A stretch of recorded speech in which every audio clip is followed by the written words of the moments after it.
नमस्कार दर्शकों, भारत टीवी में आप सभी का स्वागत है। हमारे बीच में सतीश गर्ग साहब हैं जो कि एक पेशे से व्यापारी हैं गांधीनगर के अंदर। जालसाजी की अगर हम बात करें तो इतना बढ़ चढ़ करके कलयुग के अंदर बढ़ चुकी है कि कोई मज़हब नहीं रह गया, कोई धर्म नहीं रह गया, बस जल्द पैसा कमाने की चाहत में दूसरे को धोखा दे डालो। सतीश गर्ग साहब हैं, इनके साथ धोखाधड़ी हुई है और बड़े पैमाने पर हुई है। क्या धोखाधड़ी रही, गर्ग साहब बताएं जरा।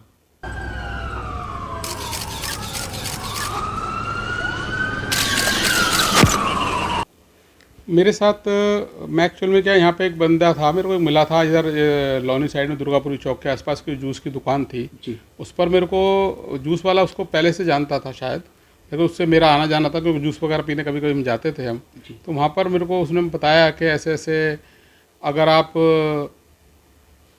मतलब कमीशन पे नोट बदले जाएंगे। आश्रम है एक बहुत बड़ा अहमदाबाद के अंदर, जहाँ पर पटेल करके पटेलों का पटेल वगैरह लोग रहते हैं। अहमदाबाद में आश्रम है और नोट बदले जाएंगे। नोट बदले जाते हैं वहाँ पर, जैसे कमीशन पर जी। जैसे कि आप बड़े नोट आपको वो मतलब ले लेंगे आपसे जी। और आपको छोटे नोट मतलब 2 के 5 के 10 के या 20 के 50 के वो आपको चिल्लर दे देंगे जी। उसके बदले में आपको 8% कमीशन मिलेगा। तो बस ये चलता रहा सिलसिला। हमने नहीं मिले, मगर उन्होंने एक बार फिर अहमदाबाद का था एक बंदा था इमरान जी। उसको जो नाम हमारे बाद में पता लगा, उसने जूस वाले ने हमको मिलवाया करीब 1.5-2 महीने बाद। जी। फिर सिलसिला चलता रहा, फिर भी हम नहीं गए। मगर बाद में क्या हुआ कि जब हम वो कैसे ही करके उन्होंने राजी किया कि आप थोड़ा सा काम कर लीजिए, 1-2 लाख रुपये बदलवा लीजिए, आपको यकीन है फिर आप आगे कर लेना। तो जब हमारे को लेकर के हमने खैर ले दे करके कुल मिला के राजधानी की टिकटें कराई और उसमें बंदा वो इमरान नामक बंदा, एक अशोक था, एक अशोक तनेजा और एक बंदा और था। तो वो हम 3-4 लोग वहाँ पर अहमदाबाद चले गए, एक होटल में ठहरे, क्योंकि हमारी ही आईडी से। आप अकेले गए या आपके साथ और फ्रेंड सर्कल भी गए? 4 बंदे थे हम, 4-5 लोग थे हम लोग। हम वहाँ पे गए तो एक बंदा जो और था अशोक के साथ में एक और था, उसका बहनोई था, उसका नाम मेरे को अभी ध्यान नहीं आ रहा है तो मैं बता देता हूँ। तो वो बंदा भी साथ में, तो कुछ पैसे उसने भी लिए साथ में कि भाई हम भी बदलवा लेंगे, क्योंकि लालच तो सबको दिमाग खा जाता है। तो उसने कहा ठीक है, हमने टिकटें कराई सबकी और हम लोग अहमदाबाद चले गए बाई ट्रेन राजधानी से गए हम लोग। तो इमरान नामक बंदा भी हमारे साथ में ही था। तो हम जब वहाँ पहुँचे तो उन्होंने कहा कि भाई आप लेके शाम को पैसे तैयार रखें और बदलवा के लाते हैं। तो पहले दिन हम जब वहाँ पहुँचे तो उन्होंने हमारे को झांसी में लेने के लिए 8 लाख रुपये हमारे को कैश करवा के दे दिए और हमारे को 64,000 रुपये साथ में कमीशन के दे दिए। मतलब 8 लाख के बाद में 64,000 रुपये आपके कमीशन। हाँ, हमसे बड़े नोट ले लिए उन्होंने और हमें छोटे नोट दे दिए। वो छोटे नोट 100 के 50 के या 100 के 50 के 5 के 20 के इस तरीके से थे। तो वो उन्होंने हमारे को दे दिए एक बैग में भर करके। हमने वो लाए और हमने हमारे व्यापारी कोई जानकार थे वहाँ से, उन्होंने हमसे बदलवा करके हमने बड़े नोट करा लिए। अगले दिन वो कहने लगे कि आप चाहो तो कर लो, आपको यकीन है तो कर लो। यकीन गारंटी हमारी है, जो हमारे साथ में गए तो उन्होंने कहा गारंटी हमारी ये है। वो एक लालच बढ़ गया दिमाग में, हम कराना नहीं चाहते थे मगर फिर भी उन्होंने बहुत लालच बढ़ाया। हमने कहा भाई यहीं पे होटल बदल दो तुम अगर ऐसा करना चाहते हो तो। वो हमें गाड़ी में बैठा के ले गए। उसके बाद फिर गाड़ी उनके अंडर थी, सारी की सारी उनकी गाड़ियाँ थी तो उसके अंडर थी। तो हमारे को दूर लेते चले गए। वो हमने कहा हमने नहीं करना, नहीं माने हम लोग। जब हमने नहीं माने तो आकर के आपको आभास हो गया था कि कहीं ना कहीं झोल झाल है। कभी हमको लग रहा झोल झाल है इसके अंदर ये धोखा करेंगे ही करेंगे। हमने कहा हमने नहीं करना। तो उन्होंने गाड़ी में मेरे को नहीं छोड़ा। हमारा जो एक गाड़ी साथ में और ओला उबर थी। मेरा फ़ोन बंद होने के कारण मैं ओला उबर नहीं कर सका और वो उन्होंने अपनी गाड़ी के अंदर हमारे को बिठा लिया। मेरे पास उस टाइम पर टोटल मिला करके 36 लाख रुपए थे, जो कि मैंने एक आंगड़िए से मंगाए थे 16 लाख रुपए और 8 लाख रुपए मेरे पहले दिन के थे जो मैंने बदलवाए थे। तो 24 लाख इस तरह मेरे पास हो गए और 12 लाख रुपए थे हमारे साथ में एक बंदे गए थे उनके थे। तो टोटल 36 लाख रुपए उन्होंने मेरे पास थे। तो उन्होंने कहा कि ठीक है, मैंने गाड़ी में पैसे रख दिए। एक वहाँ पर एक होटल है, अभी मैं होटल का नाम वगैरह आपको दे दूंगा। तो वो होटल वहाँ पर हम गए और वहाँ पे अंधेरे पे तो नहीं गए। तो उनका चलो आपको होटल ले चलते हैं, इतने आप चाय पानी पीजिए, खाना खाइए, इतनी देर में आपकी ओला ओवर करा देंगे और आप वापस चले जाना। जो छोटे नोट है वो हम आपको दे रहे हैं। ठीक है, हम खाना खाने के लिए बैठ गए वहाँ पे थोड़ी देर के लिए, क्योंकि शाम का समय हो रहा था, दिन भर कुछ भी नहीं लिया था। तो हमने रेस्टोरेंट बैठ गए हम थोड़ी देर के लिए। जब हम वहाँ बैठे हैं तो एक बंदा जो इमरान था वो धीरे धीरे करके उनकी गाड़ी में वापस आके अपनी गाड़ी में बैठ गया। वो पैसे भी गाड़ी के अंदर रखे थे। हमने कहा ठीक है भाई, ये बंदा, वो कहने लगे कि ये तो अपना बंदा है, कोई बात नहीं, गाड़ी में बैठा है। जो हमारे साथ में एक पटेल था, जो सुरेश मोथा नाम का बंदा था, जो हमें बाद में पता लगी इसका नाम सुरेश मोथा है, वो बंदा जो पटेल करके मिला था, वो बंदा भी धीरे धीरे करके वहाँ से एकदम तेजी रफ्तार से हो गया और रफू गाड़ी लेकर के वो ड्राइवर उनके साथ बैठा हुआ था, तो रफू चक्कर हो गए तुरंत। हमने फ़ोन मिलाया उनको, कह रहे अभी आ रहे हैं अभी आ रहे हैं। उतनी देर में वो गुजरात की हद से या गुजरात की या अहमदाबाद की हद से वो निकलना चाह रहे थे, क्योंकि हमें बाद में पता लगा। वो वहाँ से निकल के भाग गए। हमने बहुत कोशिश करी फिर मिलने की, नहीं मिल पाए, फ़ोन बंद कर दिए।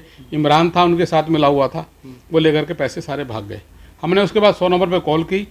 100 नंबर पे हमने बोला कि हमारे 36 लाख रुपए इस तरीके से हम यहाँ पर हैं, इस सर्कल पर हैं, पता नहीं क्या सर्कल बोलते हैं उसको, मतलब वहाँ पर थे हम लोग। और वहाँ से वो पुलिस वहाँ से आई, सरकेश थाने से पुलिस आई और उन्होंने सारा का सारा जो CCTV फुटेज थी होटल की वो सारी चेक की और उसको देखा।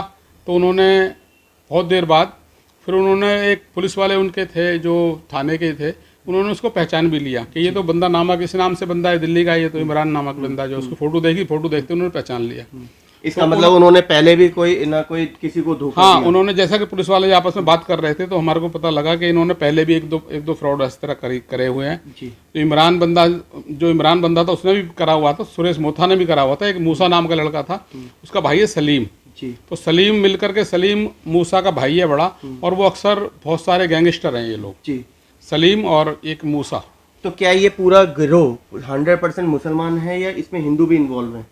सिर्फ एक सुरेश मोथा था जो हिंदू था, बाकी सारा का सारा गिरोह, ये जोआ एक इलाका है, वहाँ सारे के सारे ये मतलब मुस्लिम लोग थे, जो कि सारा का सारा यही धंधा करते हैं ये लोग। शराब माफिया हैं और ये लूटपाट का धंधा करते हैं सारे के सारे, पूरा एक गिरोह है।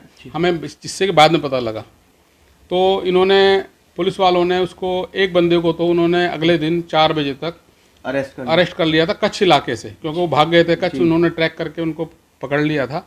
मगर अगले दिन भी वो पैसे, वो कहता है कि पैसा जो है, जिसको मारा, मतलब हल्का सा उसको टॉर्चर किया गया, तो बताया गया कि भाई ये पैसे कहाँ हैं। तो उसने कहा कि ये तो मूसा लेके चला गया पैसे, इमरान के पास पैसे हैं। मतलब उन्होंने बताया नहीं, उसने 3 दिन तक भी उसने नहीं बताया। उसको कोर्ट में पेश कर दिया गया, खैर तो उसने नहीं बताया। मगर उसके बाद जब एक बंदा और पकड़ा गया, इन्होंने और बंदे को, उसको वकील है इनके अपने एक वकील भी हैं जी, उसको वकील का नाम, इन लोगों को बचाते हैं, जो इन लोगों को बचाते हैं, उन्होंने बाकायदा वो है कि मेरे पास अभी मैं नंबर सारा कुछ बताऊंगा आपको मैं।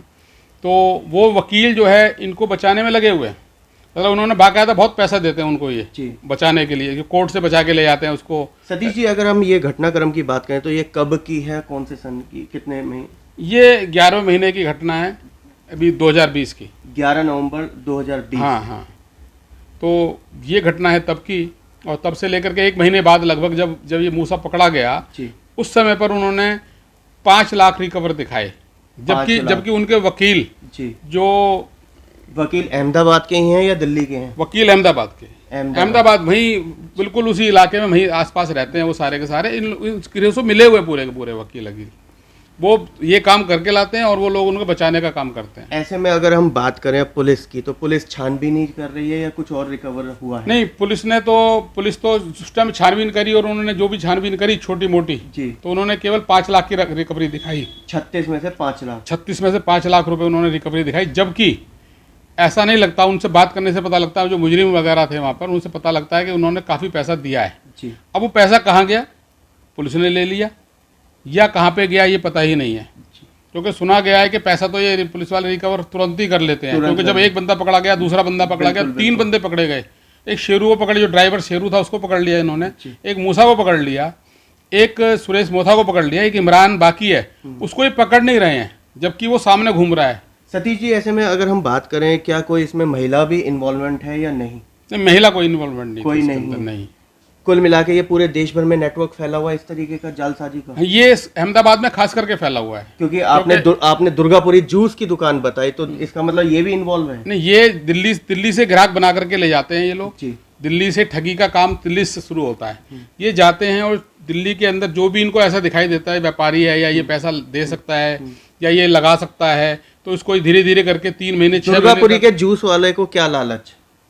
उनको जूस को लालच, सिर्फ ये 2% का लालच, उसको बाद में पता लगा 2% का लालच दिया उसने। अच्छा। कि अगर ये ऐसा करते हैं तो जो तुम कैश कराओगे उसके तो 8% आपको मिलेंगे। 2% आपको अलग से हम इनके जो कराएंगे ये भी देंगे हम। सतीश जी, ऐसे में बात करें, ये जो चिल्लर है, ये चिल्लर कहाँ से इनके पास अवेलेबल होती है? उनका कहना ये था छोटे नोट कि ये आशाराम बापू का आश्रम है या बड़े बड़े जो आश्रम है, जी। तो वहाँ पे बहुत पैसा इकट्ठा होता है गल्लों के अंदर, और उस पैसे को वो दिखा नहीं सकते वहाँ पर, तो उन्होंने बड़े नोटों में बदलने के लिए हमारे को झांसा देने के लिए ऐसा करते हैं वो, हमें तो बाद में पता लगता है इस बात का।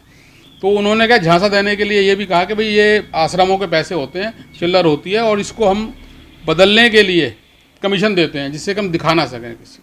क्या आपको लगता है कि आश्रमों में इस तरीके का रैकेट चल रहा है? नहीं, आश्रम में कोई रैकेट नहीं ये चल केवल रहा। बदनाम करने केवल तो आश्रम को तो बदनाम करने वाली बात है। आश्रम में कोई रैकेट नहीं है, ये इनका अपना रैकेट है। जी। किसी को किस तरीके से किसी को फंसाना है सामने वाले को, वो एक तरीका है इन लोगों का। ऐसे में और भाइयों के लिए क्या कहना चाहेंगे अवेयर होने के लिए कि ये जो पैसा जल्द कमाने की चाहत?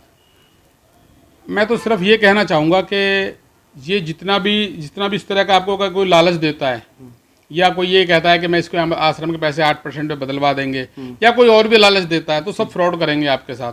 कोई कहीं से कोई ईमानदारी की कोई मतलब कमाई नहीं है ये वाली। ये सब फ्रॉड देने के लिए अपने को रैकेट चलाने के लिए सारे के सारे धंधे अपनाते हैं ये लोग। तो कोई इनके चक्कर में बिल्कुल ना फंसे। जो ये कहता है कि मैं कमीशन देंगे या आश्रम है या ये भी है, उसको बिल्कुल चक्कर में ना फंसे। अपनी जो शुद्ध कमाई है उसके ऊपर ही आप आश्रित रहें, और ज़्यादा लालच में ना आए, क्योंकि लालच में आएंगे तो ये फंस जाएंगे आप, और उसमें सारा लूट लेंगे आपसे सारा पैसा ये। तो ये थे हमारे बीच में सतीश गर्ग साहब, जिन्होंने अपनी आप बीती बताई कि किस तरीके से जालसाजी, किस तरीके से ठगी का काम मतलब पूरे देश भर में चल रहा है। इसमें सरकार को भी आगे आना होगा। पुलिस प्रशासन तो बिल्कुल टाइट रहता ही है पूरे देश भर के अंदर, लेकिन जनता को भी जागरूक होना पड़ेगा कि जल्द पैसा, जो कहते हैं ना झटके का पैसा आता है, वो झटके में ही जाता है, और आता भी नहीं है क्योंकि ठग लिया जाता है। फैसला आपने ही करना है, क्या सही क्या गलत। हम तो दुआ करते हैं कि क्या नाम है, इनका पैसा सह सम्मान वापसी मिल जाए, और अकल आई चुकी है कि जनता किस तरीके से परेशान हो रही है। कैमरामैन पवन शर्मा के साथ राहुल शर्मा, भारत टीवी के लिए।